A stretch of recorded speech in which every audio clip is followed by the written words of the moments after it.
కావేరీ జల వివాదానికి తెరదించే ప్రయత్నం చేస్తోంది కర్ణాటక. సుప్రీంకోర్టు స్ట్రాంగ్ వార్నింగ్ కు దిగొచ్చింది. 10,000 క్యూసెక్ల నీటి విడుదలకు ఒప్పుకుంది. కోర్టు ఆదేశించినట్లు పూర్తి స్థాయిలో నీటిని విడుదల చేయలేమని, నవంబర్ దాకా గడువు కోరాలని నిర్ణయించింది.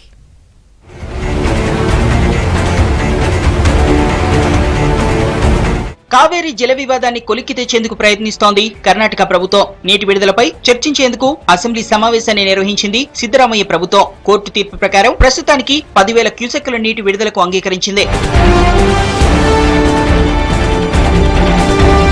సుప్రీం ఆదేశించినట్టు పూర్తి స్థాయిలో నీటిని విడుదల చేయలేమని, రాష్ట్ర అవసరాలు దృష్టిలో ఉంచుకుని నిర్ణయం తీసుకోవాల్సి ఉందని సభలో తమ వాదనలు వినిపించారు సిద్దరామయ్య.